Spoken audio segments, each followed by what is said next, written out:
देखिए, अभी जो है बिहार बाल जिला सुरक्षा इकाई के द्वारा बहुत ही अच्छी यहाँ पे भर्ती निकाली गई है। ये भर्ती जो है विभिन्न प्रकार के पदों पे निकाली गई है। कमाल की बात ये है कि कोई भी इसमें परीक्षा नहीं होगा, कोई भी आपको एप्लीकेशन फ़ी भी नहीं देना है। हालांकि भर्ती थोड़ा सा कम रहता है, लेकिन कहीं ना कहीं अच्छी भर्ती होता है। जिला लेवल पर ही आपको काम करना होता है। इसमें हम क्वालिफिकेशन की बात करें तो मैट्रिक से लेकर स्नातक पीजी तक ले जो आपने कोर्स किया हुआ है अलग अलग सब्जेक्ट में, तो आप यहाँ पे भर्ती के लिए अप्लाई कर सकते हैं। इस वीडियो में जो है पूरी जानकारी हमने बताया हुआ है कि कैसे जो है फॉर्म को भरना है और किस तरह से जो है इसका चयन प्रक्रिया रहने वाला है, साथ ही साथ एप्लीकेशन फॉर्म को कैसे भरना है, उम्र सीमा क्या रहने वाले हैं। तो प्लीज़ वीडियो शुरू से अंत तक लेकर जरूर देखेंगे और वीडियो थोड़ा सा भी अच्छा लगे तो वीडियो को लाइक जरूर करेंगे। चलिए आज का वीडियो शुरू करते हैं। देखिए, सबसे पहले जो भी जिला स्तर की भर्ती आती है ना, उसकी जानकारी जो है इनके जो ऑफिशियल पोर्टल होता है यहाँ से आप चेक कर सकते हैं। ठीक है, जिसका लिंक हमने नीचे दिया हुआ है, क्लिक करेंगे तो यहाँ पे देखेंगे जितने भी बिहार में जिले हैं ना, उन सभी का जो पोर्टल का लिंक है आपको यहाँ पे देखने को मिलेगा। ठीक है,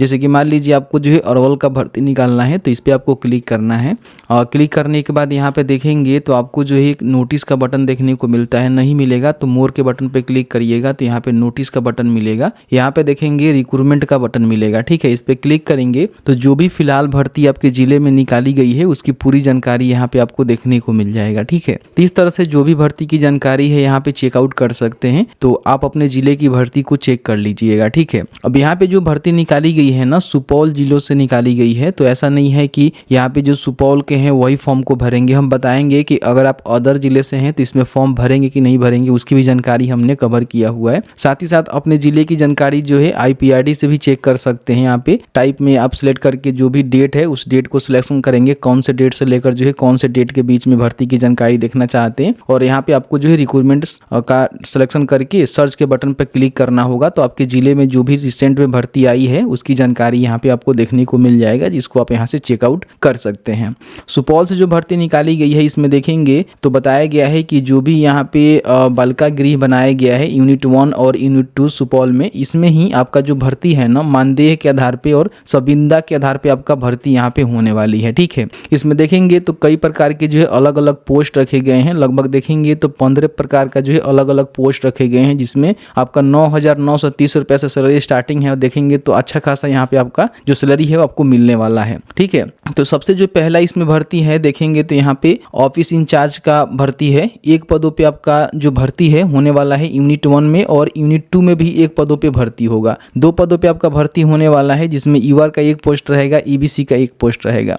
अगर आपने पोस्ट ग्रेजुएट किया हुआ है सोशल वर्क में या फिर सोशोलॉजी में या फिर चाइल्ड डेवलपमेंट में या फिर ह्यूमन राइट में या फिर पब्लिक जो साइकोलॉजी होता है, फी साइकोलॉजी होता है, या फिर लॉ या फिर पब्लिक हेल्थ, कम्युनिटी रिसोर्स, तो आप यहाँ पे फॉर्म को भर सकते हैं। आपका जो है कंप्यूटर में प्रोफिशिएंसी भी होनी चाहिए और 3 साल का जो है गवर्नमेंट और नॉन गवर्नमेंट ऑर्गेनाइजेशन में काम करने का अनुभव भी आपके पास होनी चाहिए। 18 से लेकर 45 साल के बीच में आपका उम्र है तो फॉर्म को भर सकते हैं। 33,100 रुपये जो है मानदेय आपको यहाँ पे देखने को मिलेगा। दूसरा जो है केस वर्कर का पोस्ट है, 2 पदों पे भर्ती है। अगर आपने ग्रेजुएशन किया हुआ है, BA किया हुआ है सोशल वर्क में, सोशोलॉजी में, सोशल साइंस में, या फिर आपने LLB किया हुआ है तो आप यहाँ पे फॉर्म को भरेंगे। हालांकि कंप्यूटर में भी प्रोफिशिएंसी होनी चाहिए और 2 साल का जो गवर्नमेंट या फिर NGO लीगल मैटर वाले जो इंस्टीट्यूट होते हैं वहाँ से अपने अनुभव लिया हुआ है तो यहाँ पे फॉर्म को भरेंगे। 18 से लेकर 45 साल के बीच में आपका उम्र होनी चाहिए। 23,170 रुपया पर मंथ आपको मानदेय देखने को मिलेगा। काउंसलर का पोस्ट है, 2 पदों पे भर्ती है। अगर आपने psychology, social work, sociology, public health, counselling से आपने ग्रेजुएशन किया हुआ है या फिर आपने PG डिप्लोमा किया हुआ है काउंसलिंग में, कम्युनिकेशन में, कंप्यूटर में प्रोफिशिएंसी है तो फॉर्म को भरेंगे। 1 साल का अनुभव आपका गवर्नमेंट या फिर NGO के माध्यम से होनी चाहिए। 18 से लेकर 45 साल के बीच में उम्र है। 23,170 जो है प्रति महीना मानदेय आपको देखने को मिलेगा। यहाँ पे जो है स्टोर कीपर का पोस्ट है, जिसको कम अकाउंटेंट भी आप बोल सकते हैं। 2 पदों पे भर्ती है। इसमें कौन से कैटेगरी में कितनी भर्ती है इसकी जानकारी देख लेंगे। अगर आपने BCom किया हुआ है, बैचलर ऑफ कॉमर्स, और साथ ही साथ MS office, Tally, excellent oral and written communication skill आपके पास हिंदी में है तो आप यहाँ पे फॉर्म को भरेंगे। इसमें 2 साल का जो है अनुभव मांग गया है। हालांकि मेंशन नहीं किया गया है कि आपका जो अनुभव है वो कहाँ से होनी चाहिए, तो हो सकता है कहीं से भी आपने 2 साल का अनुभव लिया हुआ है तो यहाँ पे फॉर्म को भरेंगे। 18 से लेकर 45 साल के बीच में आपका उम्र होनी चाहिए। 18,536 रुपया प्रति महीना मानदेय आपको देखने को मिलेगा। हाउस फादर या फिर मदर का भर्ती है, देखेंगे तो 4 पदों पे भर्ती होगा। यूनिट 1 में 2 और यूनिट 2 में यहाँ पे 2। अगर आपने 10+2 पास किया हुआ है तो फॉर्म को भर सकते हैं। 2 साल का जो है ये भी आपके पास अनुभव होनी चाहिए। जो भी चिल्ड्रेन होते हैं डिफ़िकल्ट सर्कमस्टेंसेस में, तो आप यहाँ पे फॉर्म को भरेंगे। बाकी 18 से लेकर 45 साल के बीच में आपका उम्र रहेगा। 14,564 रुपये आपको प्रति महीना मानदेय देखने को मिलेगा। पैरामेडिकल स्टाफ की पोस्ट है, 2 पदों पे भर्ती होगा। अगर आपने ग्रेजुएशन किया हुआ है एनी सब्जेक्ट से तो आप यहाँ पे फॉर्म को भरेंगे। हालांकि 6 मंथ का अनुभव भी यहाँ पे बोला गया है मेडिकल स्टाफ के रूप में। अगर आपने स्टेट गवर्नमेंट या फिर सेंट्रल गवर्नमेंट के अंतर्गत या फिर नेशनल जो और इंटरनेशनल रिपोर्टेड एजेंसी होती है उसमें आपने किया हुआ है तो 18 से लेकर 45 साल के बीच में आपका उम्र है तो आप भर सकते हैं। 11,916 रुपया प्रति महीना आपको मानदेय मिलेगा। एजुकेटर का पोस्ट है, 2 पदों पे भर्ती होगा। 10+2 और साथ ही साथ आपने डीएलएड किया हुआ है, ठीक है, और या फिर बैचलर आपने किया हुआ है तो फॉर्म को भर सकते हैं। ठीक है, तो इसमें बोला गया है कि आपका जो है good oral and written communication skill होनी चाहिए। बाकी और भी जानकारी यहाँ पे दिया गया है जिसको चेकआउट करेंगे। 18 से लेकर 45 साल के बीच में उम्र है, फॉर्म को भरेंगे। 10,000 रुपये जो है प्रति महीना आपको मिलेगा। आर्ट्स एंड क्राफ्ट का म्यूजिक टीचर का भर्ती है जिसमें देखेंगे अगर आपने 10+2 किया हुआ है और साथ ही साथ आर्ट्स क्राफ्ट म्यूजिक में आपने जो डिप्लोमा है वो किया हुआ है तो फॉर्म को भरेंगे। 10,000 रुपये आपको यहाँ पे सैलरी देखने को मिलेगा। पीटी इंस्ट्रक्टर का पोस्ट है, योगा टीचर आप इनको बोल सकते हैं। अगर आपने 10+2 किया हुआ है और डिग्री इन फिजिकल एजुकेशन, ठीक है, तो आप यहाँ पे फॉर्म को भरेंगे। डिप्लोमा या फिर डिग्री आपने फिजिकल एजुकेशन में किया हुआ है तो फॉर्म को भर सकते हैं। वही 10,000 रुपये आपको सैलरी मिलेगा। फिर यहाँ पे कुक का पोस्ट है, 2 ही पदों पे भर्ती है। अगर आप थोड़ा बहुत पढ़े लिखे हैं तो फॉर्म को भर सकते हैं। 18 से लेकर 45 साल के बीच में आपका उम्र होनी चाहिए। 9,930 रुपया प्रति महीना मानदेय आपको मिलेगा। हेल्पर कम नाइट वॉचमैन का पोस्ट है, 4 पदों पे आपका भर्ती होने वाला है। कौन से कैटेगरी में कितनी भर्ती है यहाँ पे चेकआउट कर लीजिएगा। थोड़ा बहुत पढ़े लिखे हैं तो यहाँ पे फॉर्म को भर सकते हैं। ठीक है, देखेंगे तो बताया गया है कि इनको भी यहाँ पे 7,944 रुपया है इनको प्रति महीना मानदेय देखने को मिलेगा। हाउस कीपर का भी पोस्ट है, 2 पदों पे आपका भर्ती होगा। थोड़ा बहुत पढ़े लिखे हैं तो फॉर्म को भर सकते हैं। इसमें कोई भी अनुभव की जरूरत नहीं है। 18 से लेकर 45 साल के बीच में आपका उम्र होनी चाहिए। 7,944 रुपया सेम जो आपका वॉचमैन है उनके बराबर आपको यहाँ पे पेमेंट मिलेगा। स्पेशल एजुकेटर का पोस्ट है, 2 पदों पे भर्ती है। 10+2 आपने कर लिया हुआ है, ग्रेजुएशन या फिर डिप्लोमा आपने स्पेशल एजुकेशन में किया हुआ है, ठीक है, तो आप यहाँ पे फॉर्म को भरेंगे। 1 साल का वर्किंग एक्सपीरियंस आपके पास होनी चाहिए किसी स्किल इंस्टीट्यूट में, तो 23,170 रुपये आपको मिलेगा। नर्स का पोस्ट है, ओनली फीमेल जो है फॉर्म भरेंगी। यहाँ पे बोला गया है कि अगर आपने 2 साल का एएनएम किया हुआ है, ठीक है, जो कि any state government central government से आपने किया हुआ है और साथ ही साथ आपका नर्सिंग काउंसिल में रजिस्ट्रेशन भी होनी चाहिए।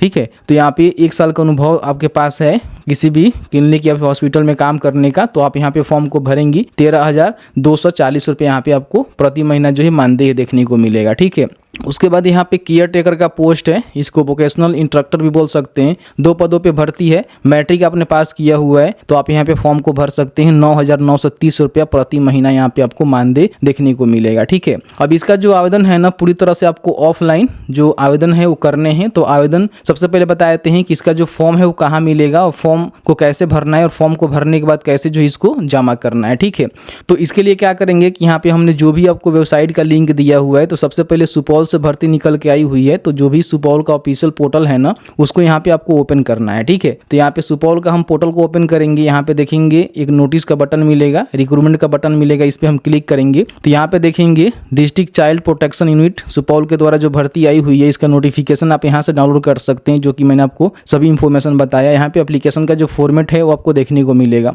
डाउनलोड करेंगे तो इस तरह से आपको देखने को मिलेगा, जिसमें सबसे पहले तो कौन से पद के लिए आपको अप्लाई करना है उस पद का नाम लिखेंगे, अभ्यर्थी का नाम लिखेंगे, यहाँ पे फोटो लगाएंगे, सिग्नेचर करेंगे। हिंदी अंग्रेजी दोनों में आपको अपना नाम लिखना है। फिर यहाँ पे पिता या फिर पति का नाम, माता का नाम, अपना जो भी लिंक है, जन्म तिथि, मोबाइल नंबर, ईमेल आईडी, कौन से कोटि से आप आते हैं, अस्थायी पता क्या है, वर्तमान पता क्या है, और जो भी आपका क्वालिफिकेशन की डिटेल्स है, मान लीजिए जो भी पोस्ट के लिए अप्लाई कर रहे हैं उसके हिसाब से आपका जो भी क्वालिफिकेशन है उसका उस पूरी जानकारी यहाँ पे भरेंगे। फिर यहाँ पे घोषणा आपको करना होगा, सिग्नेचर हिंदी अंग्रेजी में करना होगा, स्थल और दिनांक यहाँ पे लिखकर आपको जो है सबसे पहले इसको भर लेना है। ठीक है, भरने के बाद इन्होंने बताया हुआ है कि जो भी लोग फॉर्म इसमें भरना चाहते हैं तो सबसे पहले एप्लीकेशन को भरेंगे और भरने के बाद बताया गया है कि 25/11/2024 के अपराह्न 5 बजे तक निबंधित डाक या फिर हाथों हाथ जिला गोपनीय शाखा कमरा संख्या 203, ठीक है, प्रथम तल समाहरणालय सुपौल पिन कोड के पते पे समर्पित करेंगे। यानी कि फॉर्म को भरने के बाद जो भी रिलेवेंट डॉक्यूमेंट है उसको लगाकर इनके कार्यालय में स्पीड पोस्ट या फिर हाथों हाथ जमा कर सकते हैं।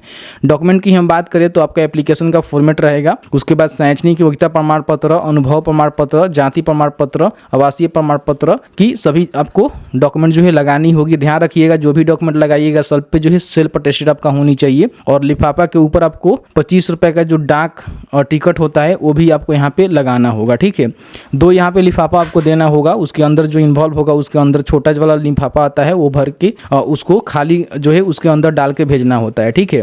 बताया गया है कि यहाँ पे केंद्र अथवा राज्य सरकार द्वारा मान्यता प्राप्त पंजीकृत वैध संस्थानों द्वारा निर्गत अनुभव प्रमाण पत्र ही मान्य होगा, तो इन बातों को ध्यान रखेंगे, ठीक है। और जब भी आप लिफाफा जो बड़ा वाला लिफाफा में सभी डॉक्यूमेंट को भरेंगे उसके ऊपर आपको मोटे अक्षर में लिखना होगा बाल गृह बालक यूनिट 1 एंड यूनिट 2 बृहद आश्रय गृह सुपौल के चयन हेतु आवेदन तथा जो भी पोस्ट के लिए आवेदन कर रहे हैं उसके लिए आपको यहाँ पे मेंशन करके भेजना होगा, ठीक है। बताया गया है कि समय सीमा के बाद जो है आवेदन स्वीकार नहीं किए जाएंगे और प्रत्येक पद के लिए अलग अलग आवेदन स्वीकार किए जाएंगे। एक साथ में सभी पद के लिए आवेदन आप यहाँ पे नहीं कर सकते हैं, ठीक है। बाकी इनकी जो भी जानकारी है सुपौल का ऑफिशियल पोर्टल से आप निकाल सकते हैं। और बताया गया है कि ये जो है सरकारी सेवक नहीं माने जाएंगे, किसी प्रकार की आपको सुविधा नहीं मिलेगा, संविदा के आधार पर आपको काम करना होगा। तो इस तरह से मैंने जो है पूरी जानकारी आपको बताया कि किस तरह से आप इसको देख सकते हैं और किस तरह से अप्लाई करना चाहते हैं तो अप्लाई कर सकते हैं। आपने देखा कि मैंने जो है पूरी जानकारी आपके साथ शेयर किया कि भर्ती जो है किस तरह से सुपौल जिले के द्वारा निकाली गई है। अगर आप अलग जिले से भी आते हैं तो इस भर्ती के लिए अप्लाई कर सकते हैं। ऐसा नहीं है कि जो सुपौल जिले से आते हैं वही जो है भर्ती के लिए अप्लाई करेंगे। बाकी अब देख लीजिएगा आपके जिले में भी इस प्रकार की कई सारे जो है भर्ती यहाँ पे चलती रहती है, तो उसको भी आप चाहें तो यहाँ पे चेकआउट कर सकते हैं। मैंने जो है पूरी जानकारी इस वीडियो में देने की कोशिश किया हुआ है। फिर भी आपके मन में कोई भी सवाल होगा इस वीडियो से रिलेटेड तो आप चाहें तो हमें कमेंट्स में कमेंट करके पूछ सकते हैं। जहां तक मेरी नॉलेज होगी आपके साथ जानकारी साझा करने की कोशिश की जाएगी।